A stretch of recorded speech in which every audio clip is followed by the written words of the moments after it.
শুভ সকাল বন্ধুরা। আজকেও সকালবেলা একটু চা নিয়ে বসার সময় হয়েছিল, কারণ আজকে হচ্ছে মেয়ের স্কুল ছুটি। তো সেই জন্যে আমি আজকে সকালে একটু চা নিয়ে বসার সুযোগ পেলাম। তো চলো, চাটা খাওয়ার পরই তাড়াতাড়ি চলে আসলাম আগে ঘরের দিকটা ঠিক করে নিতে। তো বিছানাটা পড়ে থাকবে, বাসি বিছানা, এটা ভালো লাগে না। তো ভাবলাম চলো আগে তাড়াতাড়ি বিছানাটা গুছিয়ে নিই। আর যেহেতু মেয়ের আজকে স্কুল ছুটি, তো সকালের খাবারটাও একটু বানাতে হবে, যেটা ও খেতে পারে আর কি। ওর পছন্দ মতোই বানাতে হবে, এটাই হচ্ছে মেয়ের ছুটির দিনের বায়না থাকে। তো ভাবলাম চলো আগে ঘরের দিকটা পুরো গুছিয়ে পরিষ্কার করে তারপরেই আমি রান্নাঘরের দিকে আসছি। তো বন্ধুরা, আশা করি তোমরা সকলেই ভালো আছো, তোমাদের সকলেই দিন ভালোই কাটছে। আর দেখো, আমারও এই কাটছে। এখানে যা পরিমাণে গরম পড়েছে, তো এখানে ভালো থাকা খুবই কষ্টকর, তবুও চেষ্টা করছি, যেহেতু এখানেই থাকতে হবে, যেভাবে ভালো থাকা যায় ঠিক সেইভাবেই চলার চেষ্টা করছি। তো দেখো, যেহেতু এসি চালানো হয় না, অনেক তিনজনের তিনটে বেড কভার থাকে, তো বিছানা গোছাতে আসলে এই হচ্ছে একটা সমস্যা। না হলে কিন্তু মেয়ে বিছানাটা গুছিয়ে দিতে পারে, ও গোছাতে চায় না কেন, এতগুলো বেড কভার ও ভাঁজ করতে পারবে না। তো সেই জন্যে ও উঠে চলে গেছে, বলছে আমি পারবো না এই বেড কভারগুলো এতগুলো ভাঁজ করতে। তো চলো ঠিক আছে, ভাবলাম ঠিক আছে, তোকে করতে হবে না, তুই বই নিয়ে বস, আমিই করে নিচ্ছি। তো সেই জন্যে এই বিছানাটা পুরোটাই গুছিয়ে নিলাম। তো দেখো, আজকে আর অন্য কিছু ফার্নিচার মোছামুছি করব না, কারণ এগুলো করতে গেলে না রান্নার ওদিকটা আমার দেরি হয়ে যাবে। তো দেখো, আয়নাটায় দেখলাম অনেক দাগ লেগে রয়েছে, তো ভাবলাম আয়নাটাই একটু মুছে তারপরই চলে যাই, বাকি কাজ আবার অন্য দিন করা যাবে। তো ছুটির দিন হলে কি হয়, সকালবেলা তো প্রত্যেক দিনই মেয়ের বাবার জন্য টিফিন বানাতেই হয়। তো রুটি ওর বাবা টিফিনে নিয়ে যায় এবং খেয়েও যায়, এবং সেই রুটি গরম পড়েছে, তো এখন আমিও খেতে পারি না, মেয়েও খেতে পারে না। তো সেই জন্যে ভাবলাম ভাতই বানাবো। এই দেখো, মেয়ের প্রিয় তো বড়া ভাজা, তোমরা আমার অনেক আগের ভিডিওতেও দেখেছো, বিভিন্ন ধরনের বড়া ও সকালবেলায় খেতে খুব ভালোবাসে। সিদ্ধ ভাত দাও, কিন্তু বড়া দিতে হবে। তো ভাবলাম ঠিক আছে, চলো একটু কালো জিরে দিয়ে পেঁয়াজ, ধনিয়া পাতা, কাঁচা লঙ্কা, একটু বেসন আর চালের গুঁড়ি দিয়ে সুন্দর করে মেখে নিচ্ছি। একটু ওই পকোড়া পকোড়া টাইপ বা বড়া টাইপ যাই বলো, ওটা একটু বানাবো।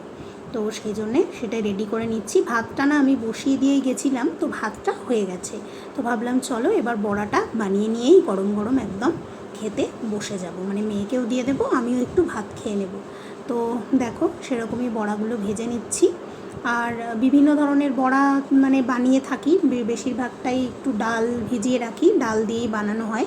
তো ভাবলাম আজকে আর ডালটা ভেজানো হয়নি, তো ভাবলাম সেই প্রতিদিন ডালের বড়া হয়, আজকে একটু বেসন আর ধনিয়া পাতাটা তো এখানে 12 মাসই পাওয়া যায় বলি, খুব সুন্দর ফ্রেশ ধনিয়া পাতা পাওয়া যায়।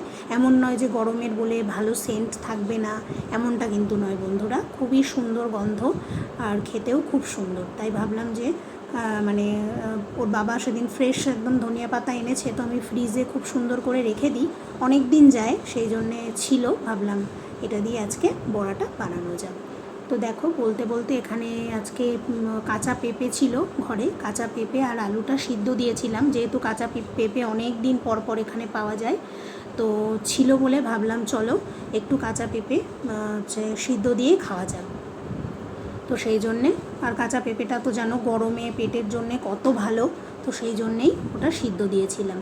এ দেখো, তারপর খাওয়া দাওয়া হয়ে গেছে, বাকি যে ঘরের আর কি ঝাড়ু দেওয়া, পরিষ্কার করা, সেগুলোও সব করে নিয়েছি, করে নিয়ে আবার চলে এসেছি দুপুরের রান্নার দিকে। আর একটা সবজি আমার হয়ে গেছে, আর এদিকে আর একটা সবজি বাকি রয়ে গেছে, যেটা আমি এই চাপিয়েছি। তো ভাবলাম চলো তোমাদের সঙ্গে একটু শেয়ার করি, যেহেতু এখানে প্রচণ্ড গরম পড়েছে বন্ধুরা।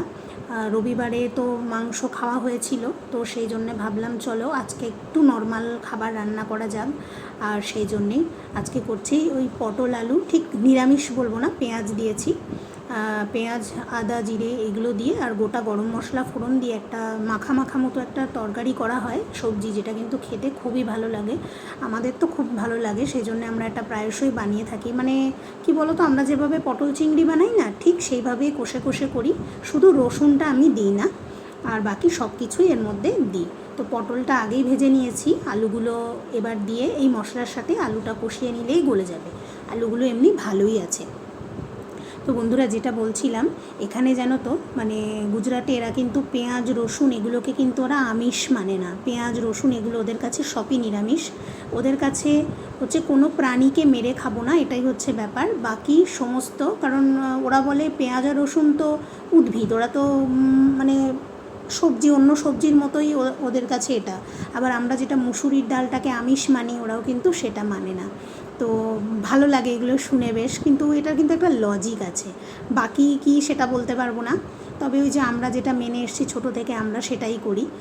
আমরা খাই না, তবে ওই নবরাত্রির সময় না আমি দেখেছি, মানে আমি যে সোসাইটিতে থাকি সেখানে যে যারা থাকে তাদের সঙ্গে কথা বলে জানতে পারলাম যে ওরা কিন্তু এটাকে আমিষ মানে না। তো সেই জন্যে তো ভালো লাগলো শুনে, যারা যেরকম নিয়ম বা মত মেনে চলে সেরকমই আর কি। তো দেখো বলতে বলতে আমি ভালো করে কষিয়ে সবজিটাতে জল দিয়ে দিয়েছি। এবার একটু ফুটবে, একটু ঝোল তো কমেই যাবে, একটু গা মাখা মাখা হয়ে যাবে। তো দেখো তারপর আবার যা কাজ ছিল সেগুলো সেরে আসলাম, গ্যাসটা একদম সিম করে দিয়ে গেছিলাম। এই দেখো ঠিক এরকম হয়েছে, তরকারিটা একদম রেডি। এবার আমি জাস্ট নামিয়ে ফেলবো। আর এত গরম পড়েছে বন্ধুরা, রান্না করতে করতে মানে হাঁপিয়ে গেছি বলতে পারো একদম।